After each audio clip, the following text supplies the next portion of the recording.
Welcome to More Than Renovating, a renovate and real estate podcast. Our founder, Belinda Smith, talks to industry experts to provide you with the knowledge and information you need to make renovating for love and profit your reality. Belinda will also chat to some of her Renovation Mastery members who are just everyday people doing extraordinary things, following their passions in the renovation and property space. So, let's jump straight into the episode. Enjoy. Hi everyone, I'm Belinda Smith from Renovate and Real Estate, as you know, and on today's podcast, More Than Renovating, I have the very famous Steve McKnight. Steve McKnight, I'm so pleased to introduce Steve. Steve McKnight, I actually did one of Steve McKnight's courses back in around about 2003. I tried to look up the records and I couldn't find them. It had to be around about 2003 because as a result, in 2003 and 2004, my husband Brett and I went quite bonkers buying lots and lots of properties based on Steve's information. There were some golden nuggets that you taught us back then that really changed our lives for the better, mind you. Steve McKnight is an accomplished author, property investor, and entrepreneur. He's got over 20 years of experience in the real estate industry. He's written several books that have become bestsellers and helped thousands of people achieve financial freedom through property investment. And his books sell more than 100,000 copies. They're considered a must read for anyone interested in property investing.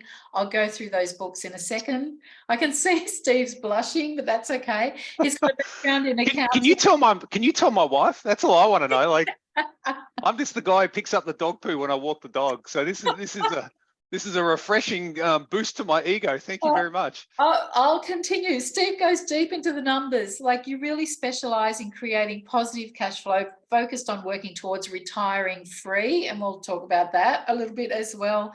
Steve's books and programs have helped thousands of Australians achieve their financial goals, not just Brett and I, establish themselves as successful property investors. Look, here are some of his books: From Zero to 130 Properties in 3.5 years, $1 million in property in 1 year, From Zero to 260 Properties in 7 years. I told you he's all about the numbers.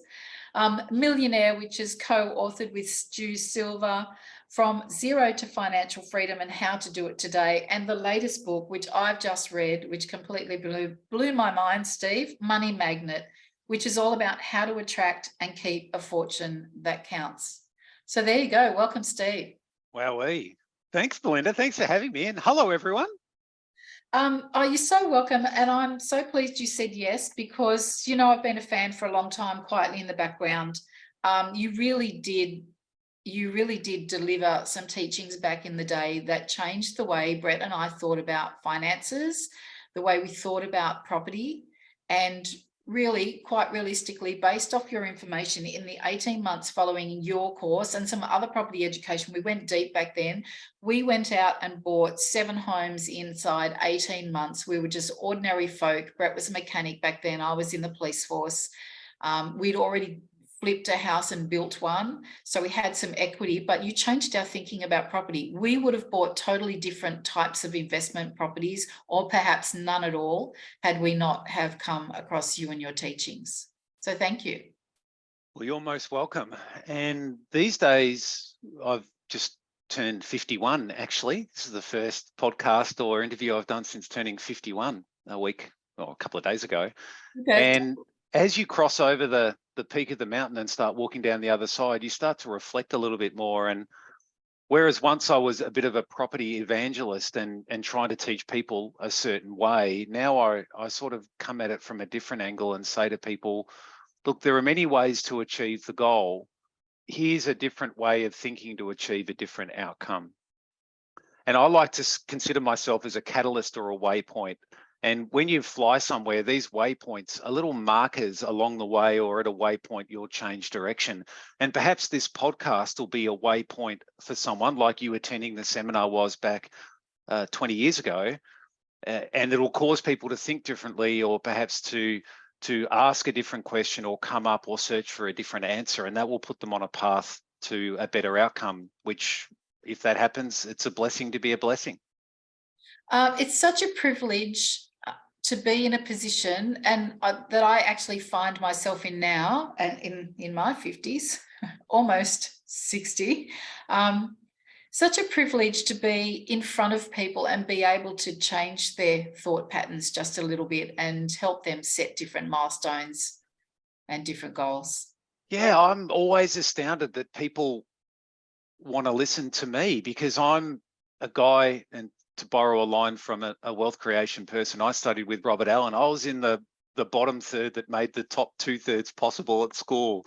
I was very unremarkable. I was sometimes show my year 10 report at the seminars that I used to run, and it would say, always pleasant and amiable. Stephen has trouble with remembering even the easiest concepts, like he's a nice kid, but he's dumb. And I was overweight in high school, and my nickname in high school was Ted, for teddy bear, because I was fat and cuddly and had spiky hair. And it wasn't until later in life, perhaps I was a late bloomer, that things finally clicked. And I can't believe it that people would want to listen to me now. It's such an honor, and we've all got specialized knowledge. That's why we get paid in our jobs, for fixing problems. We know something about how to fix something. It's just that it's, in the case of real estate and making money, teaching people how to attract and keep a fortune, there's lots of people that want that information. And so I think you command a level of respect, which is a position of honor. And it's just a question of what you do with it. Some people use that position of honor to feed their own ego. I've always tried not to do that. I had a very unpleasant encounter with Robert Kiyosaki back in my early days, where I went to go and talk to him at one of his seminars at the back of the room, and he was quite rude to me. And I remember thinking, well, if I'm ever lucky enough that people would want to talk to me or want to know what I want to know, I'll never do that to anyone else. And so I'm happy to talk to people, and everyone keeps saying, where do you find positive cash flow property? And I've had that question so many times, but I always remember that might be the 1,000,000th time I've heard it, but it's the first time this person has asked me. And just to be in a position of being humble around people who are kind enough to want to ask for your advice. And I think that when you're like that, when you're open and kind, and you come from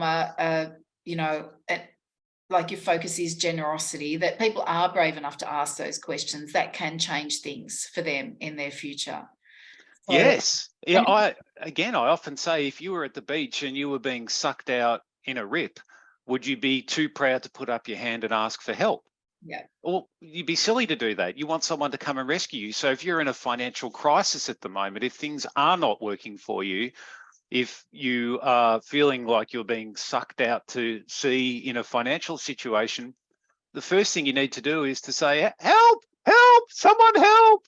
And help will come in some way, shape or form if you ask for it. Yeah, and the last thing you should do is stick your head in the sand like an ostrich and pray everything will improve all on your own, continuing to do what you've always done.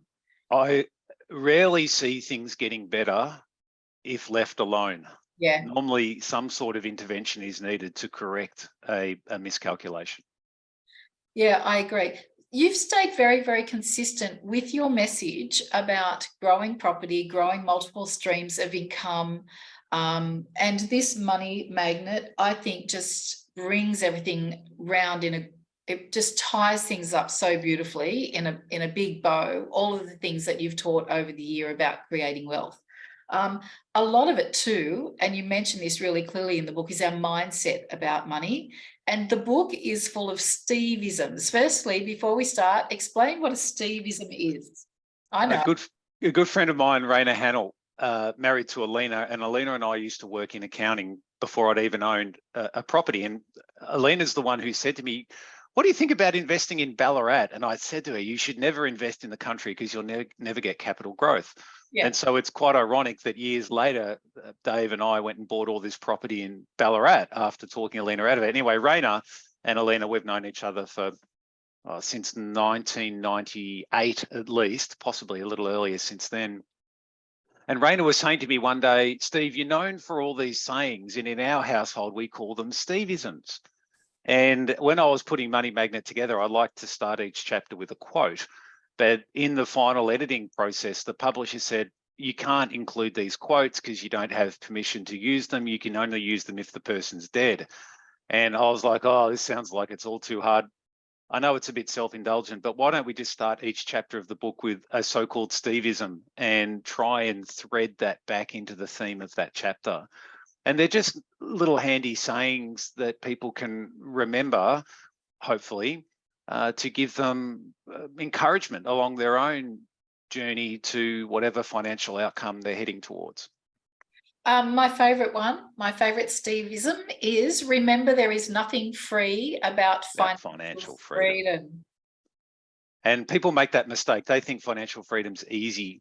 And I like to think of it almost as like a shot of wheatgrass. The amount of wheatgrass that you have to put into that juicer to get a tiny little bit of green, whatever it is at the bottom of it, it's like that in financial freedom. You have to condense years and years of what you would otherwise work, stuff it in the juicer, and get a really condensed outcome at the bottom of it. It's not easy. It's hard work. It's frustrating. There are moments when you lie awake in bed and think, oh my Lord, what have I done? But if you're persistently consistent, as Tom Ziegler would say, then over time, the outcome will work. I can't see how it won't, but people tend to give up before they get to the very end. 100%. The words that ring true from working with you back in the early days were delayed gratification. And for Brett and I, that was going out aside for a little while, really looking at our money, buying all of those properties, and then working out, whether we could improve the value of those properties through renovation, like just really working out a strategy. But let me tell you, back then, we weren't having much fun. We didn't go to Europe. We didn't do all the stuff. We just focused on property for a good few years, which has set us up all these years later. And I see a lot with the youngsters. They just won't put aside some time, that delayed gratification, that stuffing stuff into the juicer. They just won't put it aside and wonder why they can't get a start. Well, we can talk about that if you want, but the problem with the youngsters is the oldsters, as I like to say. All right. It's very easy for us to go, tut, tut, tut, those young'uns, they don't know what they're doing back in my day. Bye. And then, go on a nostalgia trip. Let's unpack it, right? Yeah. And let's start at the beginning. What's the secret to attracting and keeping a fortune? And it's the secret has not changed over millennium. The secret is the same. Yeah. First of all, in order to attract money, you need what I call a purposeful plan. Money is attracted to a purposeful plan, and it is repelled away from people who don't have a purposeful plan. Accounting is a discipline, a field of mathematics, really, basic maths, primary school maths, which is why I was okay to be an accountant based on what we said earlier. People say, oh, you said you were in the bottom third, but you went on and became a chartered accountant. Surely you were smart. Accounting is just understanding your times tables. And luckily I was able to get to my 12 times tables and understand it pretty well. So accounting is a zero-sum game. In order for someone to make a profit, someone else must make a loss. That's simply how it has to be. Every debit has to have a credit. You can't have two people making a profit. So in order for someone in the marketing world to make a profit, they have to convince you to make a loss. A loss of your wealth is a gain of wealth for them. Now, because people don't have a purposeful plan and money is attracted to the purposeful plan, the more vocal and purposeful that plan is that you hear, the more you gravitate towards a transfer of wealth away from you and towards them. I'll give you an example. I had a friend recently come to me and say, I want to buy a new car. And I said, well, what's wrong with your old car? Nothing. It's just that I've been seeing ads on TV talking about cars, and I think I'd quite like a new car. I don't need a new car. But because this advertising is there promoting a purposeful plan about how happy you would be if you had a new whatever, then, and because they don't have a purposeful plan about what they're working towards, their money flows away from them. So how do you attract more wealth? You need to become more attractive. How do you become more attractive? You need to make a purposeful plan, which then comes into the question of, well, how do I keep the money that I make? And the secret to keeping more of the money you make is to create a reason for saving, which is greater than the reason for spending. Because the marketing around us is all, you deserve this. You're a hard worker. Why don't you treat yourself? It doesn't matter. And the truth of it is, it does matter, because every dollar you don't have is a dollar someone else has. So coming back to the conundrum that you mentioned before about the young'uns today, there's an excellent book called The Millionaire Next Door. And in The Millionaire Next Door, they talk about this concept of economic outpatient care, or EOC. And it roughly works like this. As a parent, you want to give your children whatever was special for you as their normal. You want to lift the bar in terms of the standard of living. Yeah. So you do. Whereas if you went for holidays in a caravan, you take your kids interstate holidays. If you went interstate, you take them overseas. If you take them overseas, you fly in business. Whatever it is, you level up the standard of living. Yeah. Right. But the problem is, your kids get used to that standard of living, but they can't afford it on their own. And because they can't afford it on their own, when they finally get to that age, late teenage, early 20 years, you say it's time for you to go now and live your own life. Out of the nest, out you go, push. But they're used to here, and they can only afford here. And so it ends in some level of frustration that manifests into an entitlement. Well, I'm entitled to this. No, you're not. But I'm used to it. I'm entitled to it.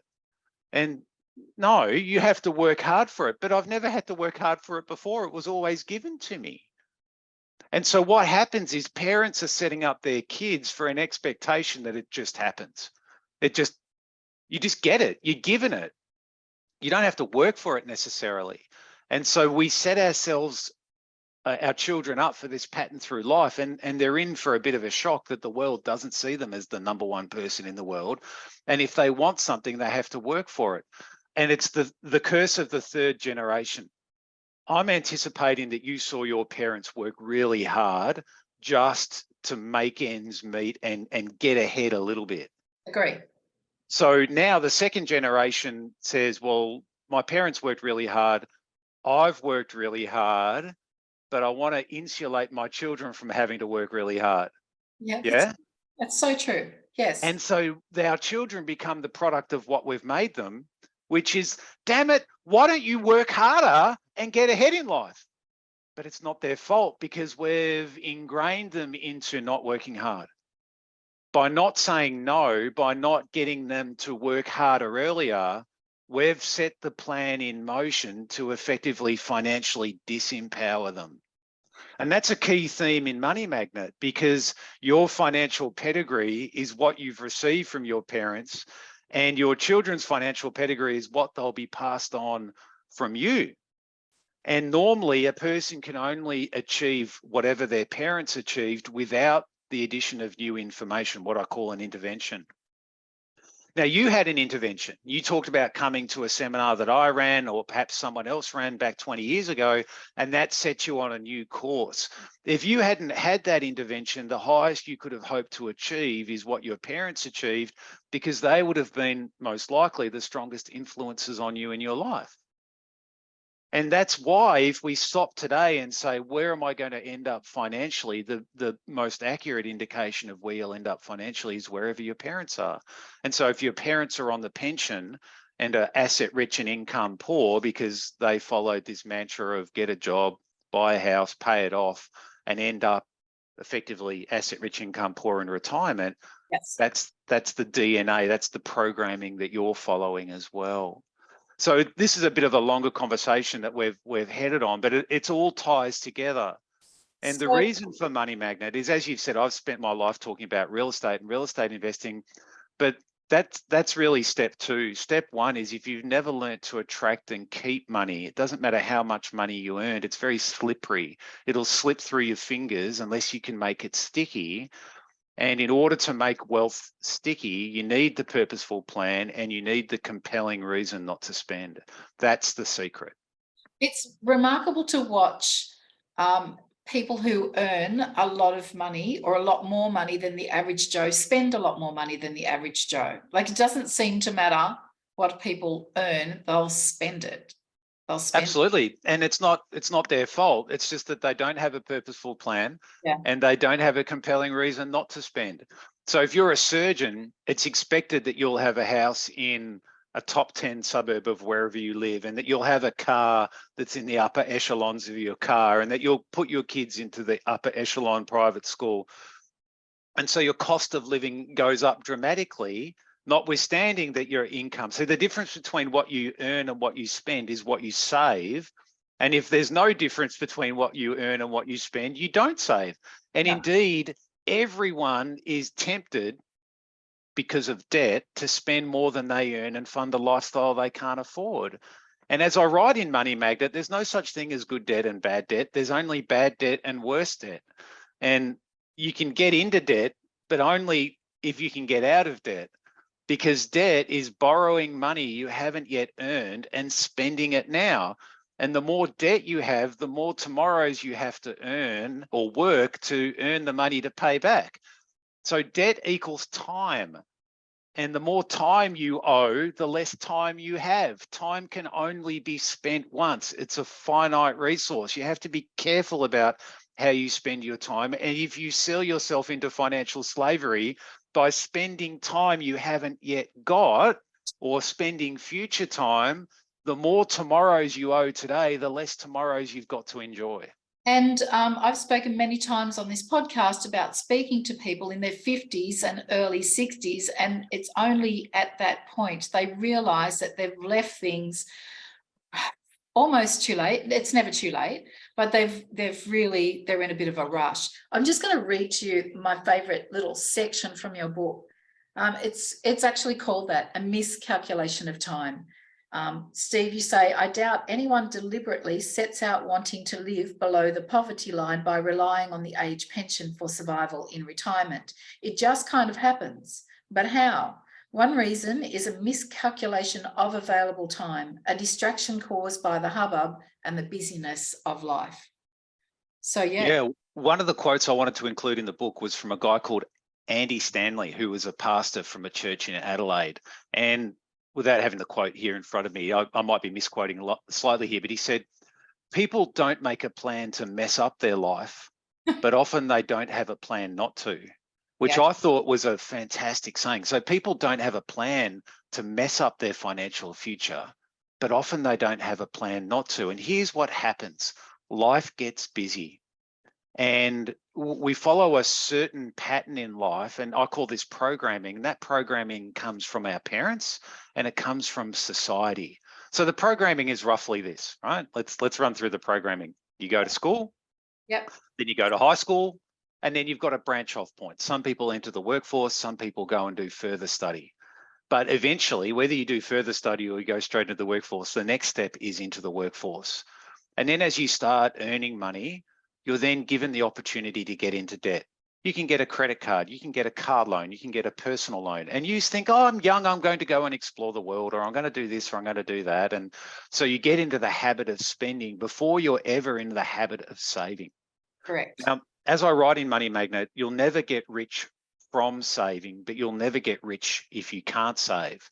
Saving is a store of wealth. It's not a source of wealth. It's money that you can then deploy into investing, renovating as you teach, or other things, right? But anyway, then after then you're like, oh, person meets person, and then why don't we start a family? And then we need a house. And so people are in this pattern of life of consumption. I need a house, I need a family, I'm going to consume, and then the kids have to go to school. And then finally you wake up at some point, probably in your late 40s, early 50s, although not so much these days because kids tend to hang around a bit longer, and you've got the final 10 years of work to make hay before you retire. The problem is, I don't know if you've experienced this, Belinda, as you get older, and I can now confidently talk as a very mature 51-year-old, as you get older, your risk dynamic changes and your desire to want to work as hard also changes. And there's a fear about stuffing things up. Yeah, I don't have enough time to fix what goes wrong anymore because I'm in my 50s or I'm in my 60s.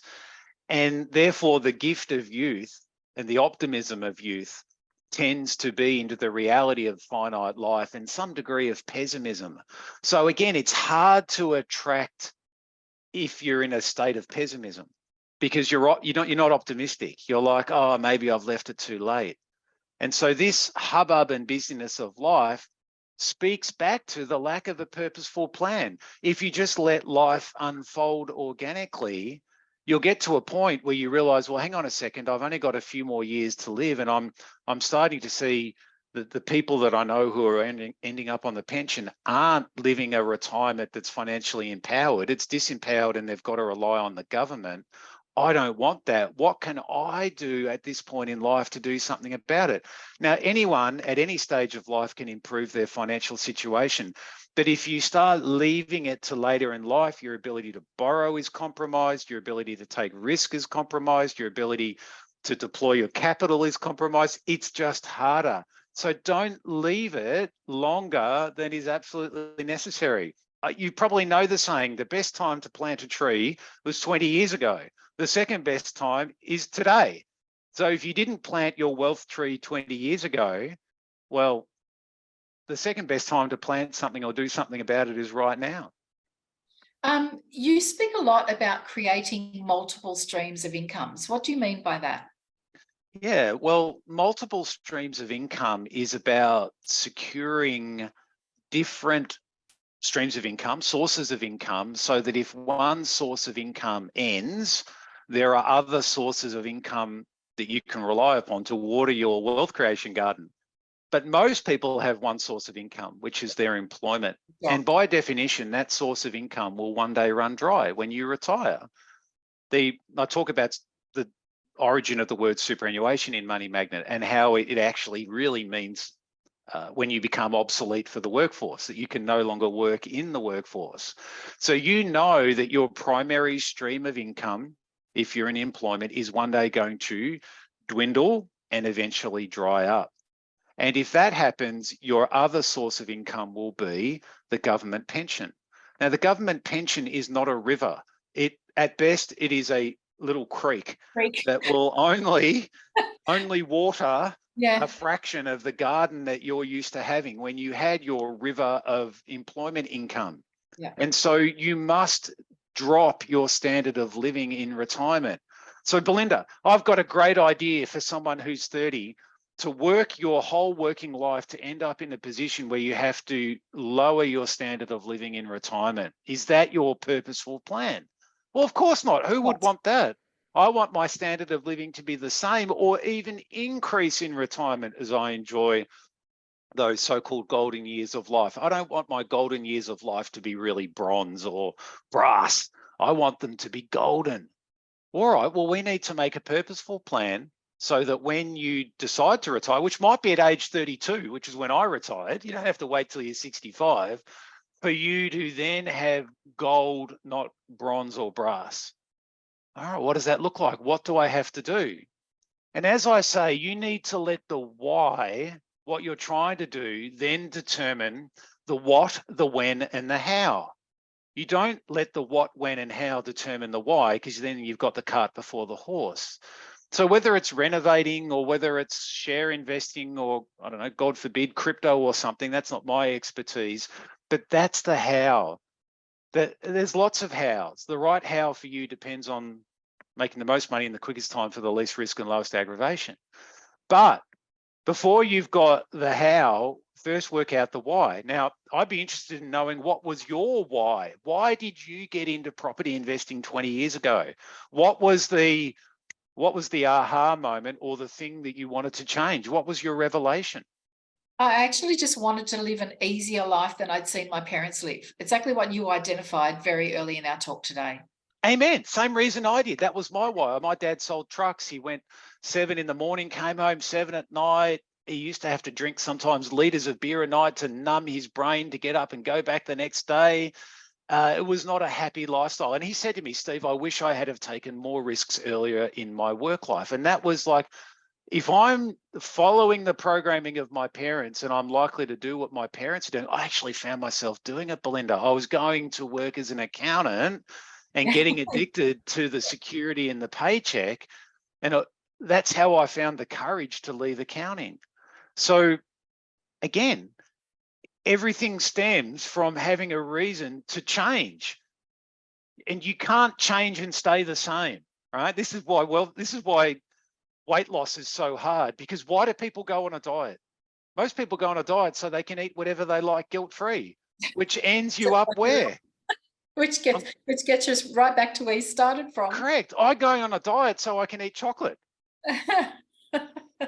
I'm saving my money so I can spend. And that's, again, this is a good point, because when you look at the programming we're teaching our kids, yeah, right, we're saying to our kids, you need to save. Yeah, it's important that you save up. To do what?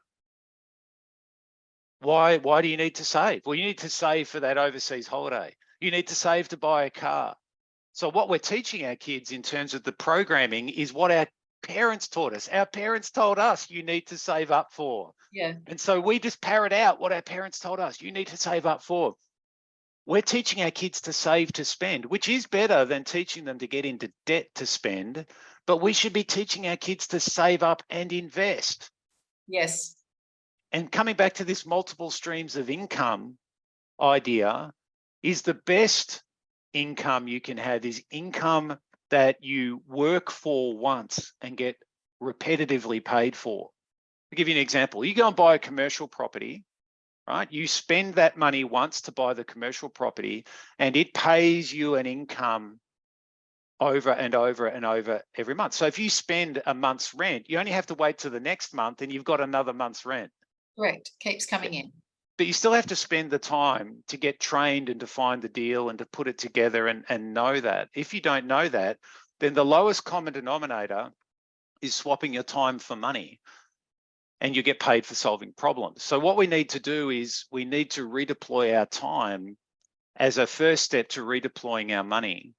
And a lot of people don't understand that. They're like, well, I'll just go out and invest. Have you been trained? Oh no, I'll worry about getting trained after I've made money. Huh? How does that work? I don't know if anyone's ever said to you, I'd love to buy your course. I just need to make some more money first. Yeah. I'll just flip a home first and then I'll have the money to buy your course. Hello? You know, like, I know. do you not see the failed logic in that? It's like, you don't look at a fire and say, give me heat and I'll light you. Yeah. Right? You got to light the fire to get the heat.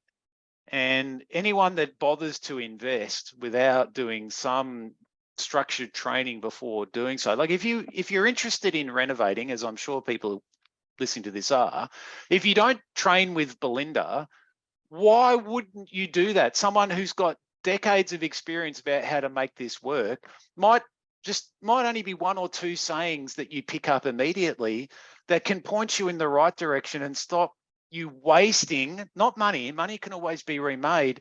The more important commodity is time. The sooner you leverage off what Belinda knows to accelerate the pace you build wealth, the sooner and longer you've got to enjoy the fruits of that profit. Agree. What do you say to people who are so intolerant of risk that they're afraid of borrowing money or investing or even making a start? Yeah, that's a sickness against your financial future. So you would need to do some introspection about why. And typically that'll be a programming issue as well. Something will have gone wrong. Perhaps your parents lost money and they've drummed into you, don't do that, don't take a risk, play it safe. And indeed, it's only a couple of generations ago that there was the Great Depression. And a lot of people came out of the Great Depression struggling to survive and craved security.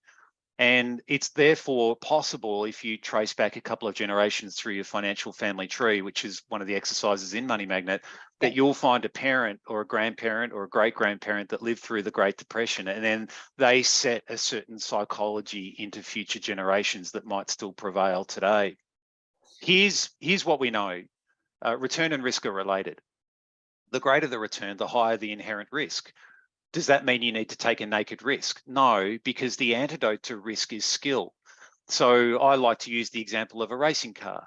If you put me or you or anyone else who was an ordinary driver behind the wheel of a racing car and said to us, drive as fast as you possibly can around the track, there's a high likelihood that we would crash and hurt ourselves, possibly kill ourselves. So in wealth creation, if I said to you, just get out there and make as much money as fast as you can, helter-skelter, there's a high chance that you're going to make a loss. You're going to lose money.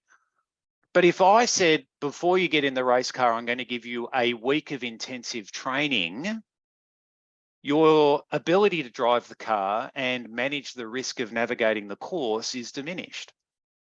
So what we need to learn from that is that if we want to get into investing, we have a choice. We can either accept more risk for a higher return, or we can be a bit smarter, acting, as we say, smarter, right?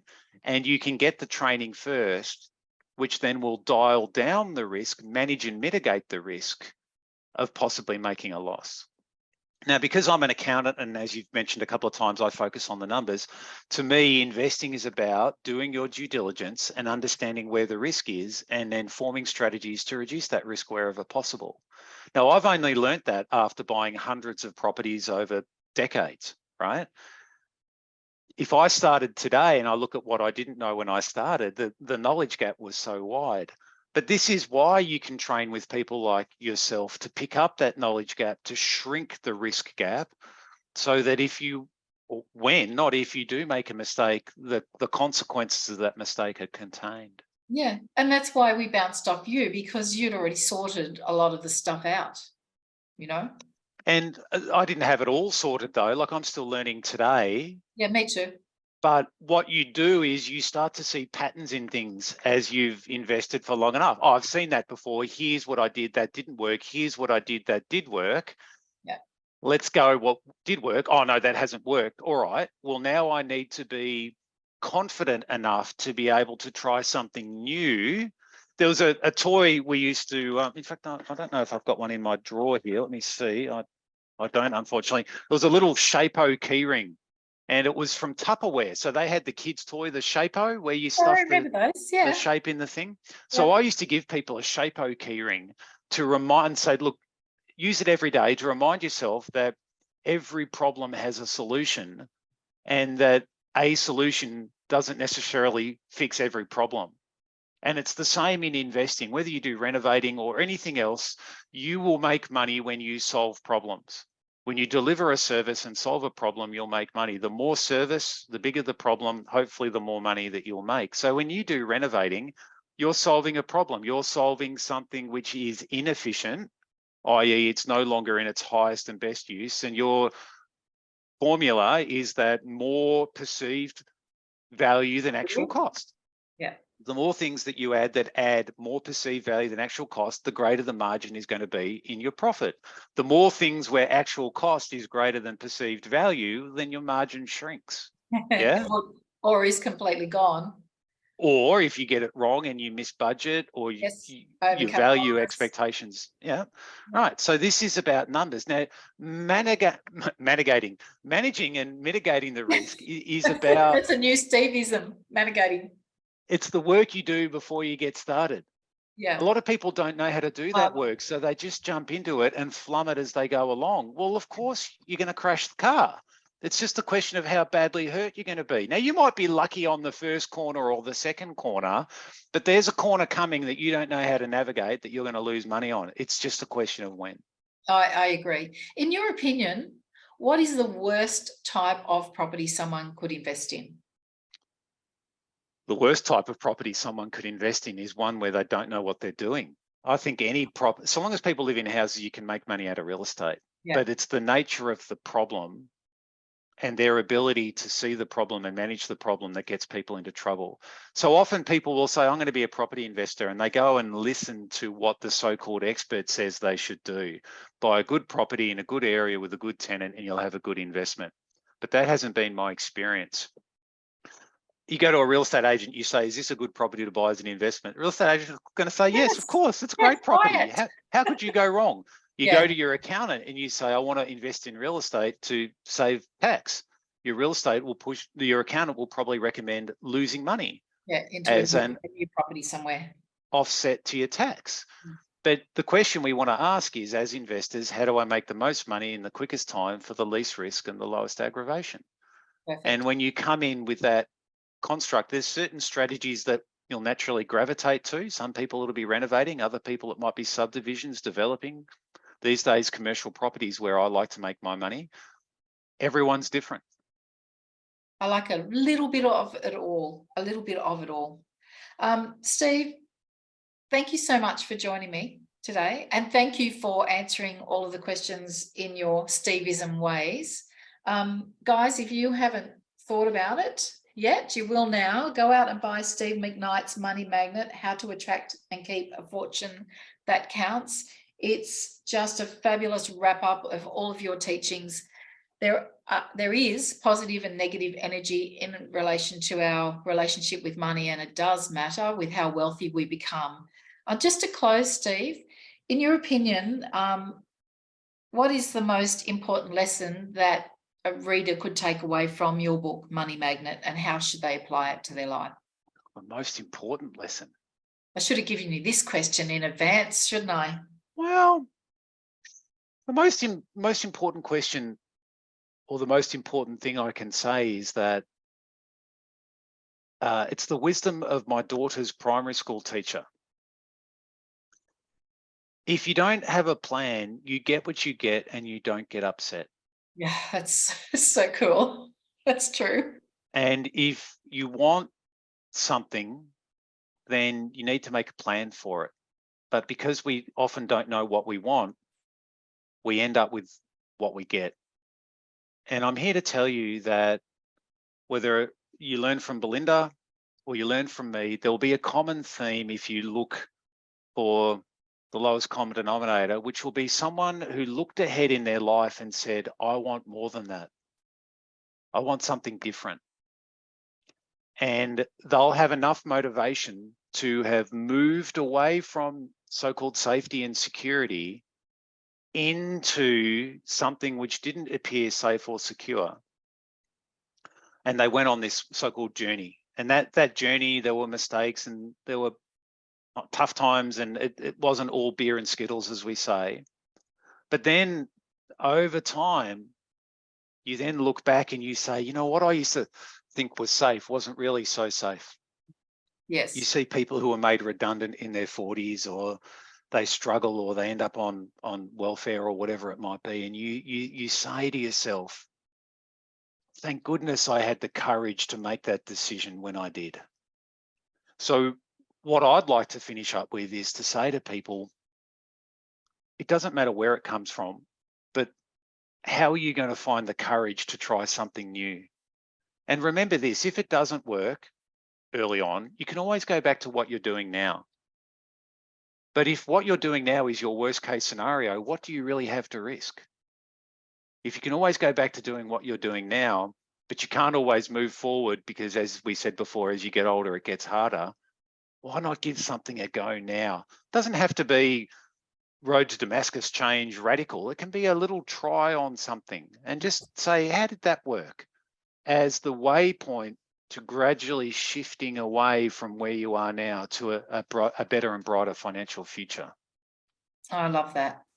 That's spot on. Thank you, Steve. Thank you so much for joining me. People can find you at websites. People can't find me. I'm a wombat these days. I live underground.